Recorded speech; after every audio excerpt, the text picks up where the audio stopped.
اور سب کے والد پرانے زمانے کے ہوتے ہیں. اگر ہماری عمر کا آدمی ہمارے جتنا عمر کا ہوگا اس کا آدمی پرانا ہوگا. اب مسئلہ یہ آئی ہے کہ ہمارے والد صاحب بارشیں ہوئیں, مارکیٹیں بند ہو گئیں, پیسے رک گئے, چیک باؤنس ہو گئے, بہت خطرناک ٹینشن میں آ گئی. اب انہوں نے کیا کرا, ایک ایک کر کے کاریگروں کو پکڑنا شروع کر دیا. کہنے لگے بھائی آجاؤ ہوٹل پہ, آجاؤ ہوٹل میں بنایا دودھ پتی بنائے, کیا پیو دودھ پتی, آجاؤ. اس کو 1.5 گھنٹے کا ایک انجیکشن ایسا مارا ہے کہ وہ سڑپڑا گیا, ہیپاٹائز ہوئی ہے. اس نے کہا انکل مجھے چھٹی دے دو, میں جا رہا ہوں, جب آپ فون کرو گے میں تب آ جاؤں گا, اللہ کا واسطہ مجھے جانے دو. کہنے لگے 1 پاؤ قیمہ 1 مہینے کھا. اس نے کہا یہ کیا, آلو کی کتلیاں کھا, پیسے نہیں ہے, سب کچھ بند ہو گیا, پورا کراچی تباہ ہو گیا, کہیں پیسہ نہیں ہے, اور مجھے نہیں پتا کیا کام ہوگا, میں بند کر دوں گا سب کچھ. تو اتنا ڈپریشن میں چلے جاتے ہیں کہ جب میں باتیں سن رہا تو رات میں مجھے ایسا لگا کہ میری ٹانگ اور ہاتھ کام نہیں کر رہا الٹا. قسم خدا کی, میں بستر پہ ایسے میں نے کہا ان کی باتیں آ رہی تھی نا, ہیپاٹائز ہو گیا, مطلب وہ جو ایک فالج ایک دماغی وہ ہوتا ہے نا, کیا بولتے ہیں اسے, وہ جو برین ہیمریج.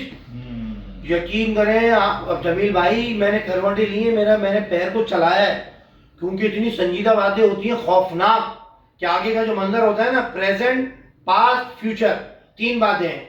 تو وہ جو بات کر رہے ہوتے ہیں وہ فیوچر کی بات کر رہے ہوتے ہیں. فیوچر تو ختم ہی کر دیا نا انہوں نے, بولا فیوچر میں کچھ آیا نہیں.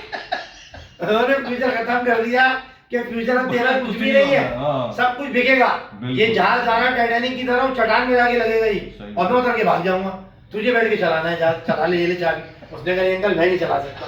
کہہ رہا نہیں تجھے بہت شوق تھا جہاز چلانے کا, تو چلا لے جہاز. اب جہاز میں کچھ بچا ہی نہیں, چابی تم تب دے رہے ہو جب اوپر پارٹیاں چل رہی نہیں, تب آپ نے پوچھا نہیں جہاز کا.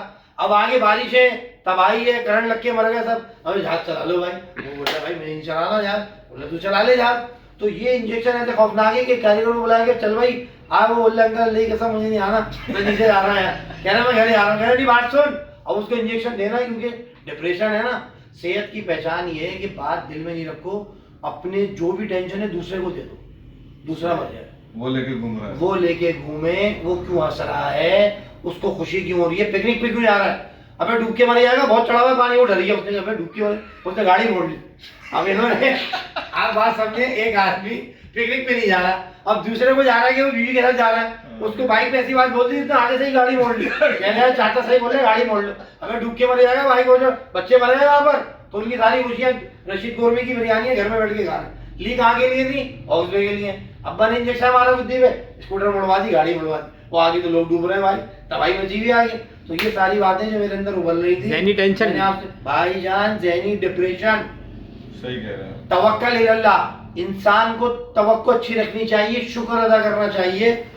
یہ آخری بات کر کے میں بات ختم کروں گا. موسیٰ علیہ السلام جا رہے تھے اللہ سے ہمدلہ ہونے, پہاڑ پہ, طور کے پہاڑ پہ. 2 شخص راستے میں ملے, یہ مسجد نے بتایا امام صاحب. ایک کے پاس اللہ کی بہت نعمتیں تھیں, اس نے کہا موسیٰ ذرا پوچھنا, اللہ نے مجھ پہ بڑی نعمتیں اتاری ہیں, کیا بات ہے ایسی. ایک آدمی تہمت پہنے ہوئے تھے, قمیض بھی نہیں تھی, کہنے لگا میرے پاس اللہ کی نعمتیں ہے ہی نہیں, موسیٰ ذرا پوچھنا کہ میری نعمتیں مجھے کیوں نہیں ملی. موسیٰ علیہ السلام نے اللہ سے پوچھا, واپسی میں ان دونوں کو پیغام دیا, کہنے لگے تم ناشکری کرو تمہاری نعمتیں کم ہو جائیں گی. تو اس نے کہا میں کیوں کروں ناشکری, مجھے تو اللہ نے بہت نوازا ہے. تو جب اس نے یہ بات بولی تو پانی پی رہا تھا وہ پیالے میں, وہ سونے کا ہو گیا. بولے میں تو نہیں کروں گا ناشکری, میں تو شکر ادا کروں گا. اب جو تہمت پہنے ہوئے تھے ان کے پاس گئے, کہنے لگے تم اللہ کا شکر ادا کرو نعمتیں بڑھ جائیں گی. وہ کیا کہہ رہے ہیں, کہہ رہے ہیں مجھے دیا کیا ہے جو میں شکر ادا کروں, اتنی تیز ہوا چلی تہمت بھی اڑ گئی. تو یہ میسج ہے ان لوگوں کے لیے کہ بھائی جو دیا ہے اس میں شکر اور صبر کرو, اللہ تعالیٰ اس کو اور دے گا. شکر کرنے والے بہت کم بچے, جس سے پوچھو بس یار دال روٹی سبزی, اور کوئی محفل میں بول دے گا نا شکر الحمدللہ, لوگ اس کو پلٹ کے دیکھتے ہیں, یہ کون 30 مار کہاں آ گیا, کوئی لینڈ لارڈ کتنا نوٹ ہے, ادھار لے لو اس سے 5 لاکھ روپے, یار میں وہ کروڑا لے رہا ہوں 5 لاکھ مل جائیں گے. لوگوں نے شکر الحمدللہ کہنا کیوں چھوڑا ہے پتہ ہے, کوئی ادھار نہ مانگ لے مجھ سے. میں گارنٹی دیتا ہوں جمیل بھائی, آپ کسی محفل میں جا کے شکر الحمدللہ 1 مہینے تک کہتے رہیں, اگر آپ کو 31ویں دن کسی کا فون نہیں آیا نا کہ آ گیا 5 لاکھ روپے, کہ 5 لاکھ روپے دے دو, تو یہ والی کہانی چل رہی ہے. تو بس یہ دعا میں یاد رکھیے گا جمیل بھائی, چلتے ہیں پھر انشاءاللہ ملیں گے آپ سے.